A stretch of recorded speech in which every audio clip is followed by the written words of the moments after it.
एक तरफ आज देश आज़ादी का जश्न मना रहा है तो वहीं दूसरी ओर उत्तराखंड ने अपना एक और लाल खो दिया है। आज़ादी के इस उत्सव के बीच उत्तराखंड के एक और जवान ने देश की रक्षा में अपने प्राणों को न्यौछावर कर दिया।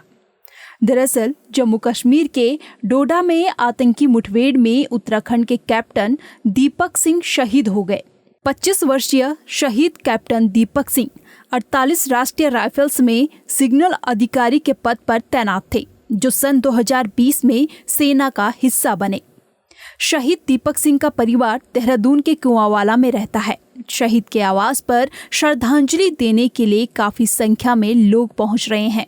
वहीं बेटे की बहादुरी को देखते हुए शहीद के पिता ने अपने आप को इतना मजबूत कर दिया है कि बेटे के शहीद होने के बाद पिता के आंख में आंसू नहीं बल्कि अपने बेटे पर गर्व है।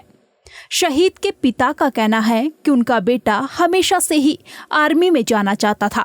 बेटे ने इतने मेडल जीते हैं कि दीवार में जगह नहीं होने के कारण मेडल अलमारी में रखे हुए हैं। मुझे अपने बेटे की शहादत पर गर्व है।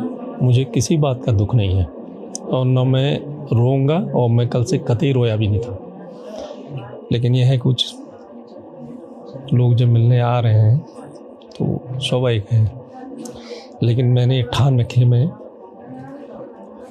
कतई कमज़ोर नहीं होऊंगा।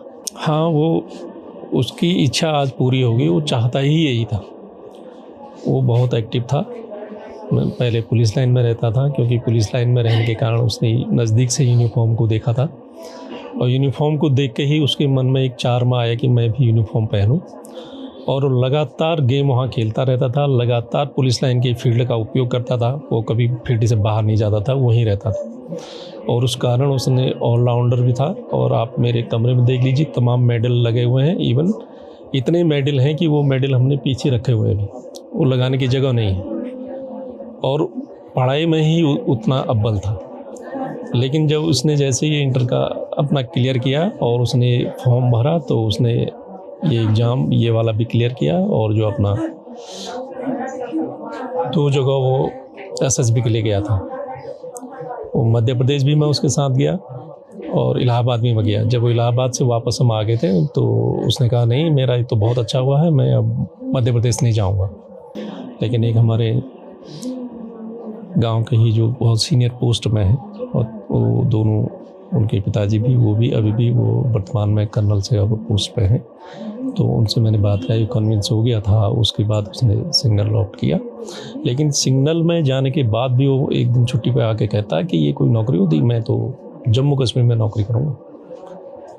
तो मैं उसको समझाते रहा। उसके बाद भी अभी वो जब 2 मई को मेरी बेटी की शादी थी, हाँ, और मैंने 30 तारीख को अपने विभाग से बीआरएस लिया था और मेरा रिटायरमेंट नहीं तो 2027 में था। तो उसके बाद वो यहाँ छुट्टी उसने 2 हफ्ते और काटी।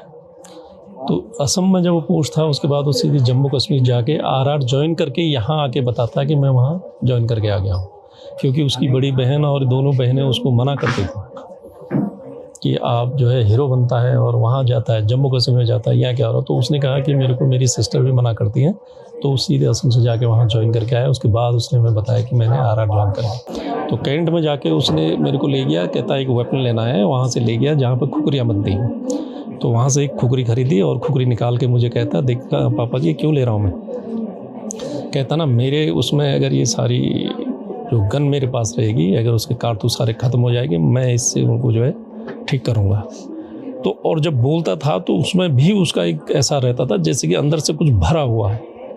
जोर तक ये कहता था कि मैं उनको ये ठीक कर दूँगा। और जब यहाँ से गया तो वो डेली की डेली सारी फैमिली को वही फ़ोटो दिखाता था। पूरी की गन लटकी हुई है और उसकी यहाँ पे उसके वो खुगरी लटकी हुई है। तो वो उसकी आज भी फ़ोटो इस पर है, वही दिखाता था। कहता मैं ठीक कर दूँगा और फैमिली को जस्ट अपोजिट बताता था। शहीद दीपक सिंह का पार्थिव शरीर देहरादून पहुंच चुका है। इस दौरान सीएम धामी और राज्यपाल ने जॉलीग्रांट एयरपोर्ट पर शहीद को श्रद्धांजलि दी है। शहीद की शहादत को सीएम धामी ने सलाम किया है।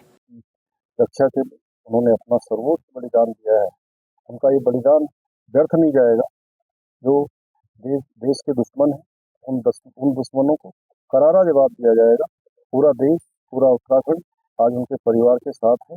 इस अवसर पर जो उनके परिवार के लोगों को एक बहुत ही अपूर्णीय क्षति हुई है, आघात पहुंचा है, मैं भगवान से प्रार्थना करूंगा कि भगवान उनको इस कष्ट को सहन करने की शक्ति दे और दिवंगत आत्मा को अपने श्री चरणों में स्थान दे। आजाद देश की सुरक्षा में कई सैनिक सरहदों पर खड़े हैं। आज हम अपने घरों में जश्न और उत्सव मना रहे हैं क्योंकि हमारे सैनिक सीमाओं पर डटे हुए हैं। सलाम है देश के ऐसे जवानों को जो देश की सुरक्षा में अपनी जान की बाजी लगाकर दिन रात डटे हैं, यहाँ तक कि अपने प्राणों का बलिदान भी दे रहे हैं।